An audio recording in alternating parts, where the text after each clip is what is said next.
હળવદ મહાનગરપાલિકાની ચૂંટણીને અનુલક્ષીને શહેરની મુખ્ય બજારમાં ભાજપ તરફથી દરેક વોર્ડના નામ ઉમેદવારો, ટેકેદારો અને કાર્યકર્તાઓ સાથે મોટી સંખ્યામાં લોકસંપર્ક રેલી કાઢવામાં આવેલ. રિપોર્ટર સંતોષભાઈ ઓગાનિયા, હળવદ.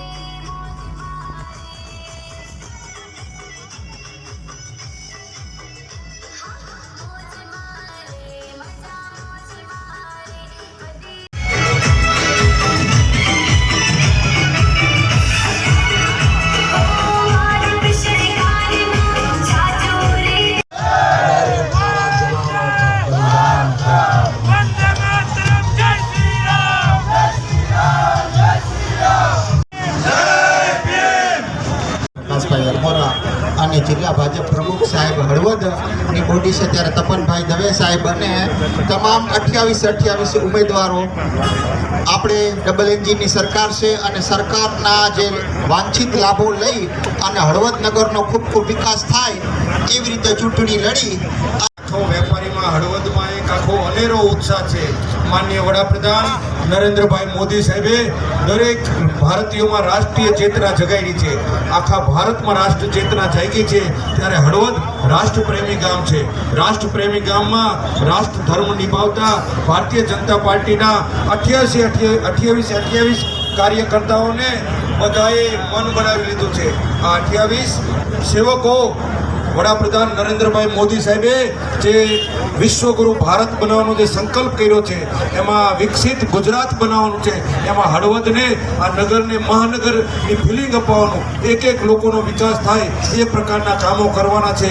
ત્યારે હું સર્વ નાગરિકોને અપીલ કરું છું કે માનનીય વડાપ્રધાન નરેન્દ્રભાઈ મોદી સાહેબે આ રાષ્ટ્રને વિશ્વગુરુ બનાવવાની જ્યોત જગાવી છે. એમાં ફૂલની પાથરી તમારા મતરૂપી દાનની આહુતિ આપી અને આ યજ્ઞમાં યોગદાન કરજો.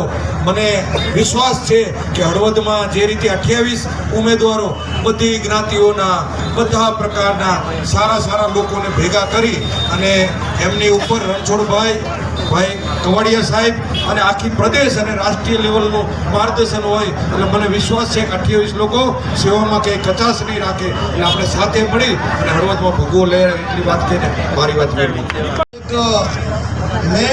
વિધિ છે અને દિશા આપી રહ્યા છે એવા આપણા ધારાસભ્ય ભાઈ પ્રકાશભાઈ, જિલ્લા ભાજપના અમારા અધ્યક્ષ ભાઈ રણછોડભાઈ, મોરબીથી પધારેલા અમારા બંને ભૂદેવો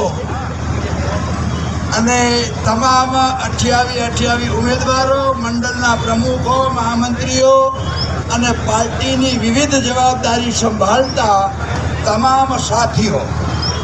મિત્રો, મારે આપની વચ્ચે એ જ વિષય મૂકવો છે કે અહીંયા ભારતીય જનતા પાર્ટીના 28 ઉમેદવાર લડી રહ્યા છે અને એની સામે જે હમણાં દિલ્હીમાં રિઝલ્ટ આવ્યું એવા આપ અને કોંગ્રેસ લડી રહી છે. હવે આ બંનેમાં અન્ય સમાજના ઉમેદવારો પણ છે. મારે એ તમામ સમાજના આગેવાનોને એમ કહેવું છે કે હળવદના વિકાસને દિશા આપવા માટે ભારતીય જનતા પાર્ટીએ જે કામ કર્યું છે તમે બધા લોકો જોઈ રહ્યા છો. અત્યારે અહીંયા હમણાં રોડનું કામ ઓલા છેડે જે ચાલુ છે, હમણાં પ્રકાશભાઈ કંઈક 18 કે 19 કરોડના ખર્ચે અહીંયા બનવાનો છે અને કેવો રોડ બની રહ્યો છે. હળવદને દિશા આપવા માટે ડબલ એન્જિન છે અને આ ત્રીજો આપણો ડબ્બો રાજ્ય સરકાર સાથે જોડવાનો છે અને એ જોડીને આપણે બધા લોકો કામ કરીએ અને આવતા દિવસોમાં અહીંયા આપણને હમણાં હામી એક સ્ટોરી મળી હતી. હવે તમે વિચાર કરો, એ લોકોને મારે એમ કહેવું છે કે તમે અહીંયા ઊભા રહીને એક કામ તમારું જો બતાવી દો કે હળવદ માટે અમે આ કામ કર્યું છે, માત્ર નળવા સિવાય કાંઈ કામ કર્યું નથી. આ આખો પટોળિયો અહીંયા દુકાનનું દબાણ હતા, કોના હતા, જેને દૂર કર્યા? આ બધા હળવદને દિશા આપવા માટે અમે અત્યાર સુધી નડવાનું કામ કર્યું છે.